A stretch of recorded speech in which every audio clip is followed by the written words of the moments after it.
Oui, moi je suis administrateur de l'ASBL du château de Chimay et je suis surtout l'assistante des princes de Chimay dans tout leur travail, dans tous leurs objectifs de vie. Eh bien, avec Anne, nous allons parler notamment du programme du théâtre du château de Chimay. C'est vrai que Anne, c'est un superbe théâtre. Ah oui, ça c'est un petit bijou qui n'est pas assez connu. C'est un petit théâtre qui a été créé en 1863 par le prince Joseph de Caraman-Chimay et son épouse Émilie Pellaprat, qui étaient des figures emblématiques de la culture au siècle passé et qui ont reçu ici et dans leur château et ont produit des artistes comme la Malibranche, Rubini, tous les artistes qui comptaient, Liszt. Je pourrais presque les citer tous parce qu'ils étaient tous amis. Il y avait un salon de musique à Paris et ici au château, ils recevaient pour faire des petits concerts privés tout ce qui se comptait d'artistes importants dans le monde musical. Est-ce qu'il y a des archives importantes? Est-ce qu'on a retrouvé des archives du château de Chimay? Est-ce qu'il y en a? Oui, bien sûr, il y a beaucoup d'archives qui sont dans la tour où habite la princesse de Chimay et qui sont gérées par un archiviste qui vient passer du temps pour les éplucher. Ces archives ont subi les assauts d'incendies, d'inondations dus aux pompiers qui avaient éteint le feu. Tout a été séché, tout a été ressauvé, tout a été restauré, tout a été renettoyé, tout a été reabîmé. En 1000 ans, il y a beaucoup de choses qui se passent, bien sûr, qu'il y a des archives importantes qui ont été scellées dans un livre qui a été écrit sur les princes et la musique. C'est épouvantable, je retombe pas sur le nom de l'auteur. Alors, on va retrouver. Très important ouvrage qui retrace toute l'histoire de la musique au château de Chimay, qui est très importante.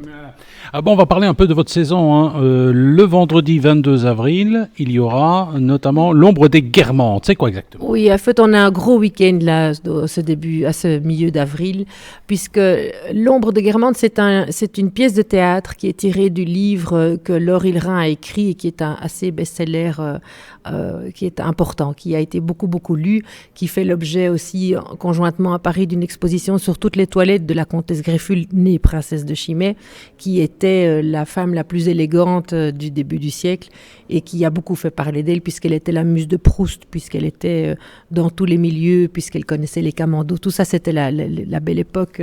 C'était assez extraordinaire ce que cette femme avait comme aura et comme prestige. Elle lançait des modes. Et Laure Hillerin, qui est une écrivaine parisienne qui sera ici bien sûr présente pour signer son livre le vendredi 22 avril, nous amène une troupe de théâtre pour raconter l'histoire revisitée par une compagnie. Ça, c'est le 22 avril. Le lendemain, on a une pièce de musique avec un piano, avec Jean-Claude Van den Eyden qui fait un concert le samedi soir à 19h30, qui peut être suivi ou précédé d'un dîner qu'on pourra prendre dans la table d'hôte du Relais des Princes au-dessus de l'Original. Et le dimanche matin à 11h, le dimanche 24, on a le bonheur d'avoir dans nos amis Philippe Marion, qui est un prof d'UNIF très connu de Louvain et qui est aussi un fou de musique de piano. Il vient avec son piano électrique pour illustrer une pièce un film de Charlie Chaplin. Donc ce sont des films muets qu'il agrémente en live de musique d'hier et d'aujourd'hui avec un rythme effréné où tout le monde crie, où tout le monde chante et c'est très très amusant. Ça, c'est après la messe à 11h le dimanche et c'est ouvert à tout public. Les places sont accessibles et pas trop chères. Il y a des prix spéciaux pour les enfants. Après quoi, on peut manger une crêpe au Relais des Princes, puisque le Relais des Princes reçoit Jean-Marc qui fait des glaces et des crêpes. Enfin, il y a plein de trucs qui se passent, il faut se renseigner. Et la semaine d'après, on a encore un autre concert de musique. On est en train de monter un spectacle avec Bouzouk, qui est le fameux maquilleur de la reine, qui fait masque et visage avec son épouse Nicole Lenoble, qui est une metteur en scène assez avant-gardiste, qui vient présenter ici un spectacle. Ça sera encore au mois de juin. Il y a beaucoup de choses à voir à Chimay. Il faut les suivre et il faut surtout se dépêcher de prendre des places parce que la salle est tellement merveilleusement petite, malheureusement, pour qu'on puisse accueillir plus de visiteurs et d'auditionneurs.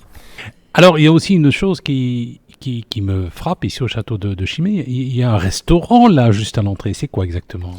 Ah ben ce restaurant, c'est l'ancienne maison des Loupards, qui était anciennement au Moyen-Âge un four, puisque dans chaque ville ou village ou quartier, il y avait un four dans lequel tout le monde pouvait aller apporter son pain. Et cet endroit est devenu dans les temps d'abord une chienneterie où on gardait les chiens pour la chasse à courre. Et puis c'est devenu un endroit où on referrait les chevaux, une forge avec un lieu pour accueillir des calèches et des moyens de locomotion de l'époque. Et puis en même temps que le château a été, le théâtre a été créé ici par Émilie Pellaprat et le grand prince Joseph, ils avaient donné cette maison pour la fanfare des Loupards, puisque dans chaque village, on a une fanfare pour montrer qu'on est un beau village, on a une belle fanfare. Donc cette maison a été investie pendant des années et des années, des dizaines d'années par la fanfare royale des Loupards de Chimay, qui l'ont abandonnée parce que la maison prenait l'eau, parce qu'elle était en ruine et que c'était très coûteux de la restaurer. Donc elle a été en ruine jusqu'en 2013, date à laquelle j'ai proposé à la princesse et au prince d'installer un restaurateur qui avait vraiment du mérite, qui était vraiment courageux, mais qui, ma foi, n'était pas installé dans un endroit qui était à la hauteur de ce qu'il pouvait faire et qui pouvait servir. Et très gentiment et très généreusement, les princes ont dit on va l'installer là, ils ne devront pas payer de loyer pendant 3 ans, comme ça on va les aider à se lancer. Et ce restaurant marche du tonnerre. On a entrepris les travaux, on a refait un toit, on a mis des vitres et puis on a fait un restaurant qui marche très bien, qui est un endroit qui est ouvert à tout le monde. Un peu cher en bas parce que 14 sur 20 au Goemio et un bip au guide Michelin, mais accessible à tout le monde pour les événements crêpes du dimanche après-midi et du lundi. Le dimanche après-midi, c'est des crêpes sucrées.